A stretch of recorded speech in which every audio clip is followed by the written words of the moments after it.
सीतापुर गांव में छगन अपनी पत्नी सुजाता के साथ रहा करता था। छगन मजदूरी करके अपना घर चला रहा था। वहीं छगन की पत्नी सुजाता भी थोड़े बहुत पैसों से अपने पति की मदद कर दिया करती। सुजाता को सिलाई काफी अच्छी आती थी, जिससे वो थोड़े बहुत पैसे कमा लिया करती थी।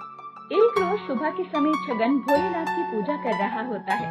हे भोलेनाथ, आपके दर्शन के बिना तो सुबह ही नहीं होती है। ये आपका प्यारी है, जो आपके बिना दिन कट पाना मुश्किल हो गया है। मेरे परिवार के लिए हर सुख दुख में सिर्फ आपका ही नाम जुबान पर आता है। बस आप ऐसे ही साथ रहना, बाकी मुझे किसी चीज की जरूरत नहीं होगी। चलिए, खाना लगा दिया है, खा लीजिए। भोलेनाथ भी कहते होंगे, इन्हें हाथ पकड़ने को कहा था, ये तो कंधे पर ही बैठने की कोशिश में है। अब जहाँ प्यार मिलेगा वहाँ ऐसा सोचना भी जायज है। अच्छा सुनिए, मुझे 50 स्कूल ड्रेस सिलने का काम आया है। मैं और शीला शाम तक यही करने वाले हैं, और शाम में तो आप कुछ ले ही आएंगे। हाँ, देखता हूँ। आज जमींदार जी ने मुझे पैसे देने की बात तो कही थी। चलो, मैं खाना खाकर काम पर निकलता हूँ। तुम अपना और मेरे इस नन्हे छगन का ध्यान रखना। छगन की पत्नी सुजाता 4 महीने की गर्भवती थी और छगन पिता बनने वाला था। वो बहुत खुश था। इधर सुजाता हर रोज की तरह घर का काम खत्म करके सिलाई करने बैठ जाती है, और सुजाता के साथ दूसरी मशीन पर उसके ही गांव की शीला सिलाई कर रही थी, और दोनों बातचीत भी कर रही होती हैं। अरे शीला, तुझे तो लड़की वाले देखने आए थे, उनका क्या हुआ? बात बनी या नहीं? अरे भाभी, आपको पता भी है वो लोग कितने पैसे की मांग कर रहे थे, और माँ के पास इतने पैसे नहीं है कि वो मेरी शादी लाखों रुपए दहेज देकर करे, और मुझे दहेज लेने वाला लड़का नहीं चाहिए। ऐसा परिवार लालची होता है। अरे बाप रे! और लड़का क्या करता था जो इतनी मांग कर रहे थे? बाप के साथ खेत में काम करता था। गाय भैंस है उस पर, इतना पैसा मांग करने लगे। अरे नहीं नहीं, काकी को कहना दूसरा लड़का देखे, लेकिन ये नहीं, कुछ करता धरता है नहीं, और देखो जरा, दहेज चाहिए इन्हें। अच्छा ये सब छोड़ो ना भाभी, ये बताओ भैया को पाने के लिए कौन सा व्रत रखा था? भैया सच में बहुत अच्छे हैं।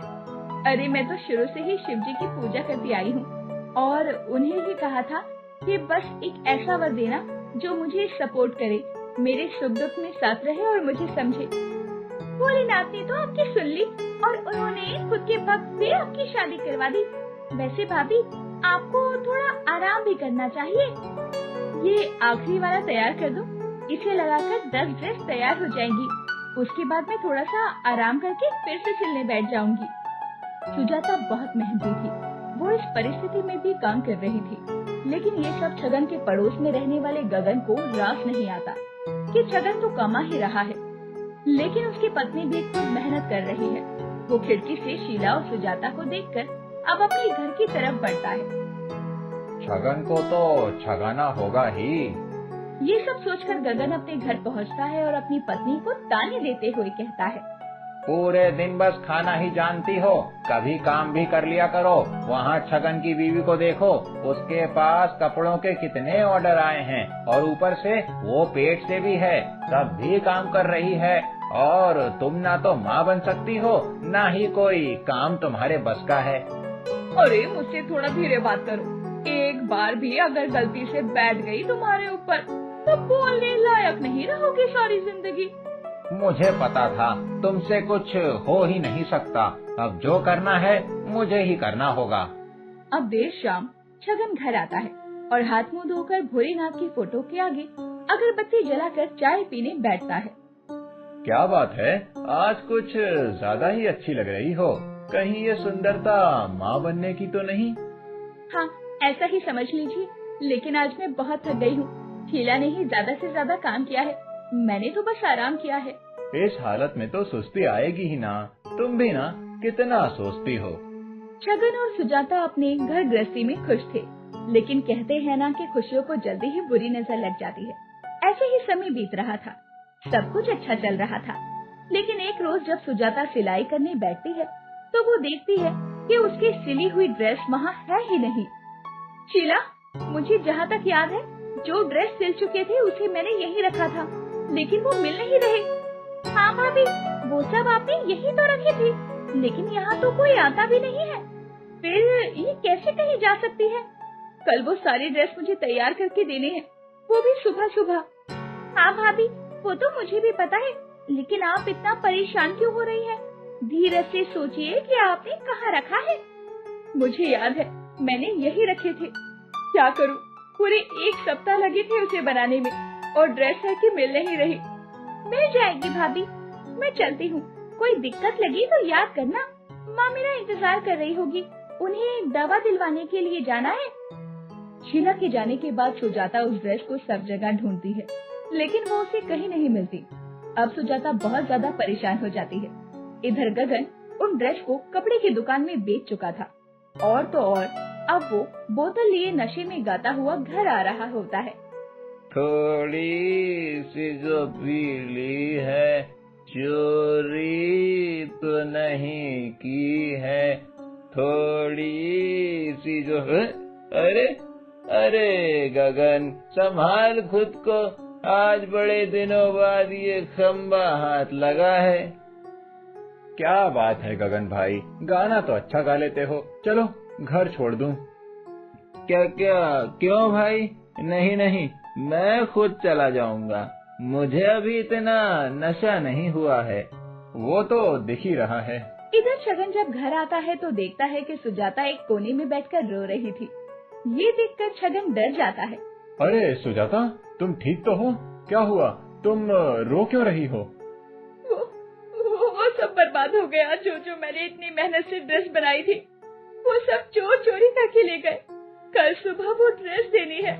लेकिन घर में कौन आ सकता है, और ये सब किसने किया? तुम पहले चुप हो जाओ, मैं करता हूँ कुछ। वो कहीं नहीं मिल सकती। अगर वो ड्रेस नहीं मिली तो बहुत दिक्कत हो जाएगी। तो क्या रोने से वो वापस आ जाएगा? तुम्हें पता है ना, तुम अभी 2 जान हो। मुझे बहुत टेंशन हो रही है। अगर किसी को मेरे काम के बारे में पता चला तो कोई दूसरा भी हमें काम नहीं देगा। सुजाता बहुत रोती है और छगन उसे बहुत समझाता है। अब सुजाता और छगन सो जाते हैं। कोई खाना पीना भी नहीं खाता, लेकिन देर रात जब छगन के कानों में मशीन चलने की आवाज आती है तो उसकी नींद टूट जाती है और वो उठकर देखने जाता है कि ये आवाज आ कहां से रही है। अब जब छगन हॉल में जाता है तो उसे कुछ धुंधला सा दिखता है। वो देखता है कि कोई सिलाई मशीन पर धड़ाधड़ कपड़े सिल रहा है। कौन है वहाँ? मैं कहता हूँ, कौन है वहाँ? मेरी आवाज सुनाई दे रही है? मुझे कुछ साफ दिखाई नहीं दे रहा। तुम्हें अभी आराम की जरूरत है छगन, तुम जाकर आराम करो, मैं तुम्हारे साथ हूँ। लेकिन कौन है आप? मुझे कुछ दिख नहीं रहा। आप मुझे बताइए, आप कौन हैं और मेरे घर कैसे आए? मुझे धुंधला सा दिख रहा है। छगन अब वही बोलता हुआ बेहोश हो जाता है। वहीं दूसरी तरफ महादेव, जो साक्षात छगन और उसकी पत्नी सुजाता की मदद करने आए थे, वो सिलाई मशीन पर धड़ाधड़ ड्रेस सिल रहे थे, जो कि गगन ने चुरा लिए थे। अब अगली सुबह जब सुजाता उठती है तो वो अपने पति को मशीन के पास खर्राटे लेता हुआ देखती है। अरे, आप यहाँ कैसे सोए हुए हैं? उठिए। और ये ड्रेस कहाँ से आई? ये कल तक तो मिल नहीं रही थी। मैं यहाँ कैसे आया? अच्छा, मुझे याद आया, रात में जब हम सो गए थे तो अचानक से मुझे सिलाई मशीन चलने की आवाज आई। जब मैं यहाँ आया तो मुझे कुछ भी साफ दिखाई नहीं दे रहा था, लेकिन मुझे इतना याद है कि वो और कोई नहीं, मेरे महादेव थे, जो खुद दर्जी बने हुए थे। ये आप क्या कह रहे हैं? ऐसा कैसे हो सकता है? क्या ये सच है? अगर ये सच है तब तो ये ड्रेस यहाँ सिलकर रख कर गए हैं वो। देखा, मैंने कहा था ना, हमारे महादेव हमारे साथ हैं, वो हमें हर मुसीबत से बचाते हैं, और आज भी उन्होंने हमें बचा लिया। हर हर महादेव। इतना कहने के बाद छगन की आंखों में आंसू आ जाते हैं और वो महादेव की फोटो के आगे हाथ जोड़कर महादेव का धन्यवाद करता है, और दोनों का महादेव के प्रति विश्वास और भी ज्यादा बढ़ जाता है। बोलो हर हर महादेव।